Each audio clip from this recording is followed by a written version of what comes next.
Hi, welcome back to another in the fitness series of videos.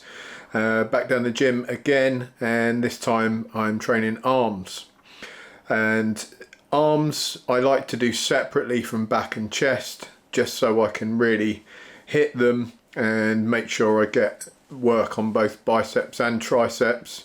So it's important with arms not to do them on the consecutive days that you would have done either back or chest, because you do end up training a little bit of arms on those days. You know, when you train chest, as you're pushing out, you're training your tricep out on the outside of the arm, and when you're training back and you're doing pull-in motions, things like this, you're also putting a bit of work in on your bicep. But I don't believe that's enough fundamentally to really work the arms intensely. Some people like to throw in some arms at the end of a back workout or during a back workout. You know, they do a bit of biceps then, and when they do the chest they throw in a bit of triceps. But again, that kind of boils down to personal preference. If you've got a 4-day split, some people will train in the gym 4 days a week and take the rest off, and that would be a good way of doing that.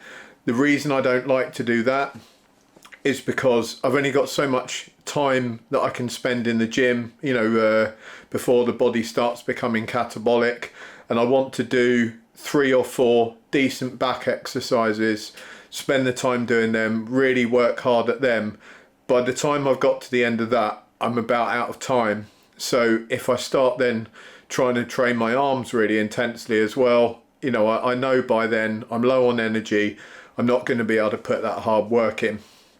And even if I do put some hard work in, I wonder whether it's beneficial or if I'm just burning muscle tissue at that point, because I've wasted all the glycogen stores that I've got in my body from doing the main chest or back workout.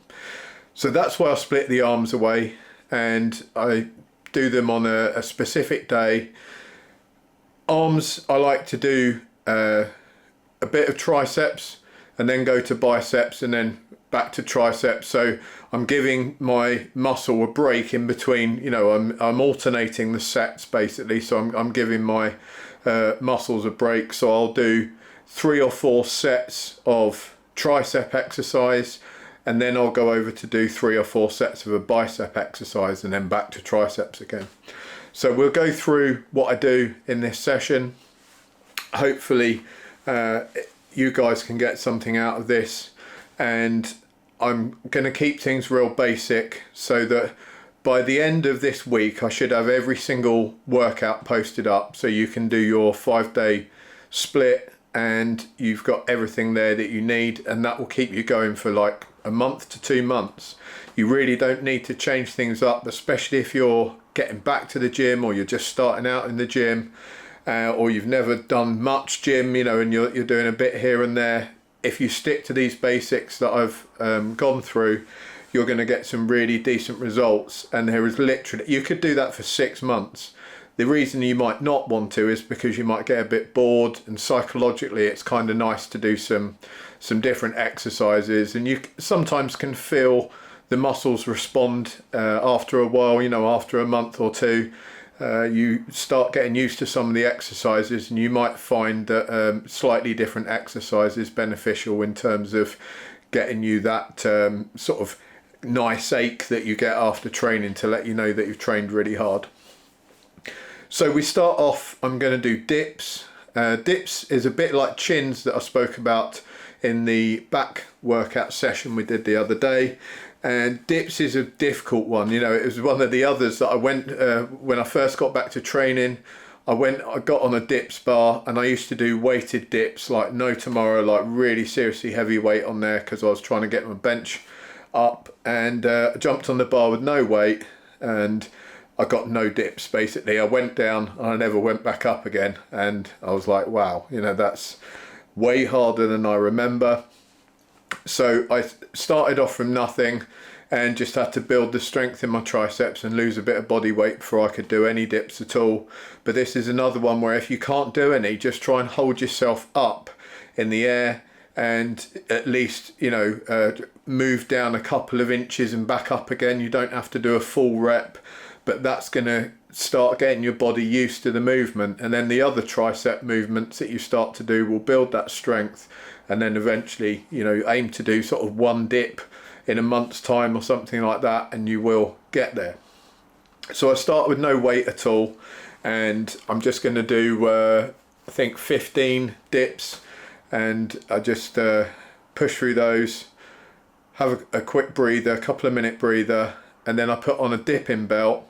And these are very cheap. I'll leave a link down below like I normally do for stuff. I always try and link stuff that's good quality but reasonably priced. I don't link stuff that's crazy prices because you can pay a lot for gym equipment, but equally I won't link stuff that's really cheap, you know, like Chinese Wish specials or whatever. You can buy that stuff, but the bottom line is, you know, buy once, cry once. I always say, if you buy that really cheap stuff, especially when you're hard using it in the gym, you know, it will last a few weeks and then you'll be buying it again. And to me, I'd rather spend £20 on a dipping belt and it lasts 5 years than spend £5 on a dipping belt and it lasts 5 weeks. You know, that it's financially beneficial to pay a decent amount for it, but you can spend like £100 on a dipping belt and it'll probably still last the same as the £20 one. So unless you are wanting to look really cool in the gym, then by all means do so, but I'll just recommend something that's pretty normal.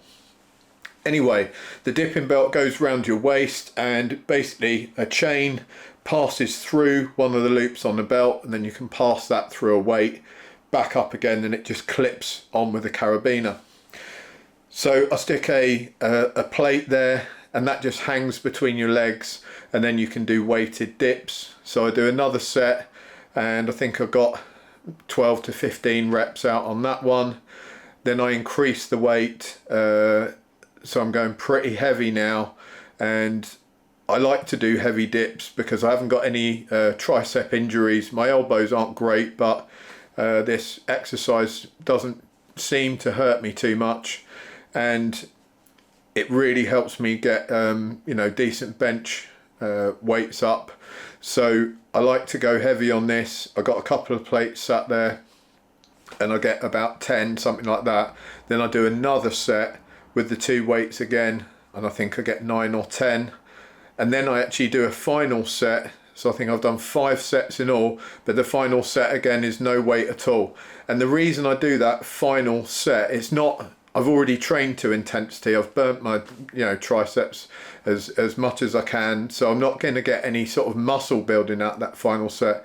But what I do find is that I'm very tense once I've done those weighted sets. Everything's tensed up all around my shoulders and underneath my arms. The muscles all contracted, and if I just do a really light set of dips with no weight at all, it just helps ease everything off. It gets it all moving about, and I can sort of go on to the next exercise without being all cramped up and uncomfortable. That's the only reason I do it. If you don't have that issue, then, you know, there's no need to do that. You just need to do your 3 working sets and your 1 warm-up. So after that, onto biceps, and I'm onto a bench. You can do these standing. The reason I'm choosing a bench is because it stops you cheating. So commonly people will stand up and do biceps, and they're sort of rocking their body back and forth, you know, trying to throw the weight up in the air, and that is not how to get bigger biceps. You want to be really strict, and everything, you know, the top of the arm is straight down, and then you're just coming up with your hands up, and you're just hinging at the elbow there. You're not hinging like up in the shoulder. So I'm doing what's called hammer curls, and the reason they're called hammer curls is because I'm holding the dumbbell, instead of holding it like this, I'm holding it like this. I like to do them that way because I get a really good pump in the arm, good pump in the forearm, and it feels like it's beneficial for my grip as well. You know, I get a good sort of forearm workout with it, so I find it helps my grip.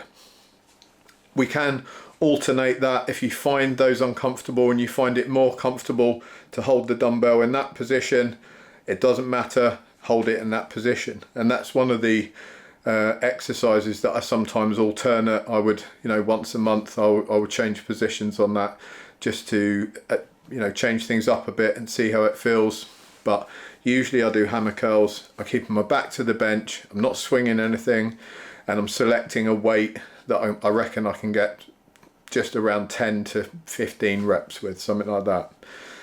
So I do 3 working sets of those. I do a light set to start, I don't know if we show that, but then I do 3 working sets with the decent weight. Done, off and back onto triceps again. So this time I'm on a cable machine and I'm just doing some what they call tricep push downs on a cable, and that is mimicking similarly the sort of thing you're doing for dips. So if you couldn't do any dips and you were struggling there and you were upset about that, this is the sort of exercise you can do, because you can change the weight, just like when we're doing pull downs for the back, and that will help you do your chins because you can alter the weight, make it lighter.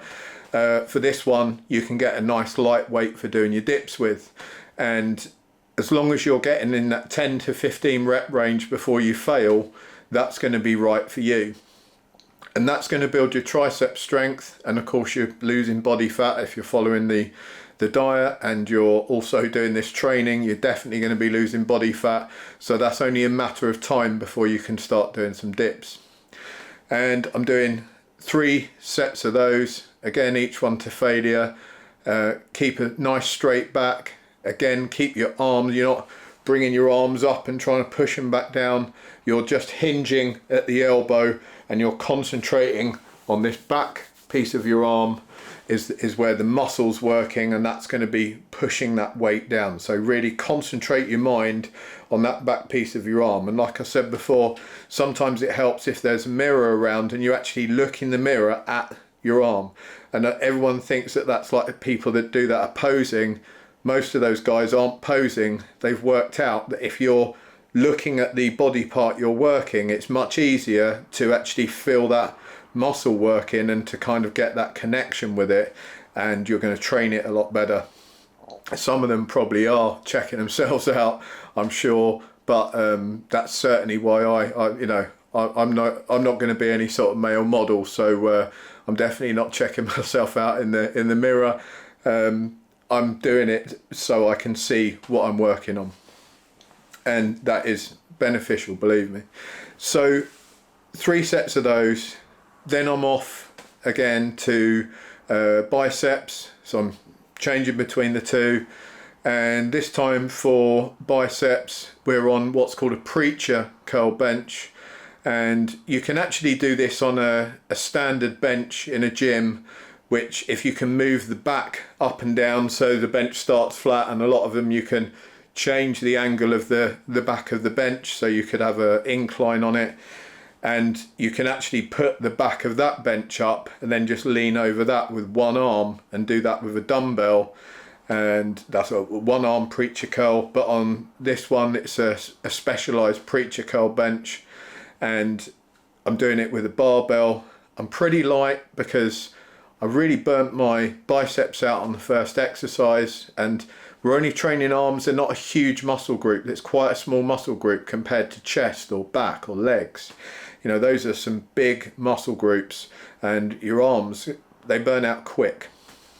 If you've done any repetitive work, if you worked in a factory or you've done some hard work out in the garden or something, you know exactly what I mean. You could move things using your back all day long, but if you're doing something repetitive with your arms, within a few minutes they're absolutely burnt out and you're struggling to hold them up.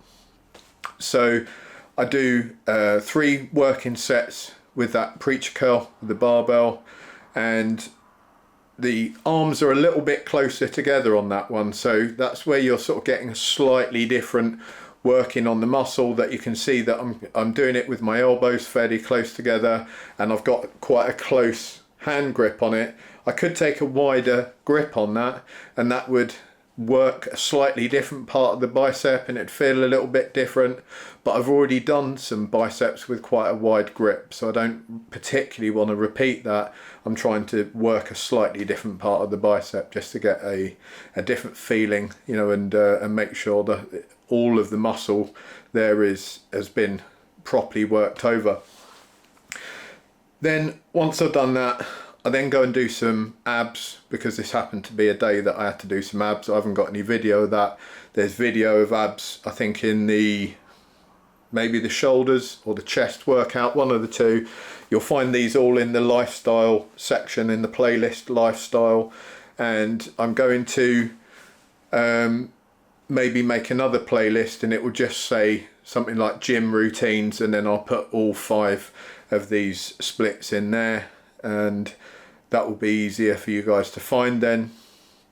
Once I've done my abs, I then, just for a finisher, I do 2 sets of single arm cable triceps.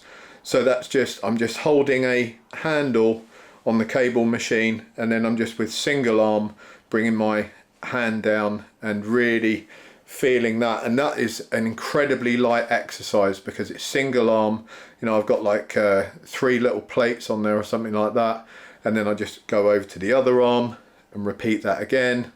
And then similar for biceps, I'm just doing single arm cable bicep curls. And the reason I like these is because it gives you a really nice pump at the end of the workout, and you can actually feel your arms kind of growing bigger. All that is that they're filling up with blood. It's not, I'm not like growing muscle in minutes. I'm not like one of those adverts you see online where it's develop biceps in 5 minutes or whatever. It's just engorging the area with blood. And the reason that's good is because it's bringing all the nutrients that your blood carries around the body to the area. Because when we're doing these exercises, we are micro tearing muscle tissue and we're damaging the area slightly. That sounds awful, but actually doing that micro damage to the area is what makes your body respond and grow. So you need your blood to bring things like it brings stuff like insulin-like growth factor, IGF-1, and growth hormone, and a whole heap of other hormones to that area in order to make sure it gets properly repaired. So I think it's really good to pump the blood around those parts. The other thing is that moving blood through actually carries away a load of stuff as well. So when you're working out, you get all these toxins and stuff building up in your body. You need that moved out. And you know, especially sites of inflammation and injury, this is a micro injury we're creating. You don't want that just sort of sat with a load of stuff that isn't doing it any good there. You want the blood flowing through that and moving everything through. So that's literally, I'm not doing those ones to get any sort of potential muscle growth, lean mass or anything. I'm just doing it to get the blood working in that area. And then that's it, done. I'm off. Post-workout shake. I mentioned it before, but just to go over that again, post-workout shake, I'm just having a scoop of whey protein. I'll stick a link up again for that. I use a real basic whey. The main reason I picked this company is because they're tasting amazing. They've got really nice flavors like banoffee and butterscotch and all the stuff like that. They don't have a lot of sugars and they're quality ingredients. They're not the most expensive, they're not the cheapest. Once again, they're in the middle. I just think they're good value for money and they do what they say on the tin. They've got no flashy stuff in there, and whey is a scientifically proven beneficial performance enhancer if you're trying to build lean mass. We know that. And carbohydrates, I've got some cream of rice. That's what it's called, cream of rice. And that again is not expensive. A great big sack of that I think cost me 17-18 pound. I'll stick a link up there as well. I bought that off Amazon. That's where I buy most of my stuff. And a tip on those is that I always keep an eye out, because you'll often see one of the flavors might be heavily discounted compared to another, and it's worth just checking in on those, you know, a couple of times a week, because like a lot of the things in supermarkets, when you get them at the reduced price, they're actually a good deal, but when they go back up to this like heavily inflated price, I try and avoid at all costs buying them then. I don't particularly want to pay £60 for a sack of whey, you know, when it goes down to like 40 odd pounds. So it's beneficial to keep an eye out. There's always deals going on. And then I'm home and I'm eating. Done. Well, I hope that was a benefit to some people. I hope you guys found it useful, and we'll be back again with some more info. I think we're looking at moving over to maybe a membership thing, which will be ultra cheap. I'm going to make a separate video on that just to see the response on it, but yeah, we'll see how it goes. Take care, have a good one, keep training, bye bye.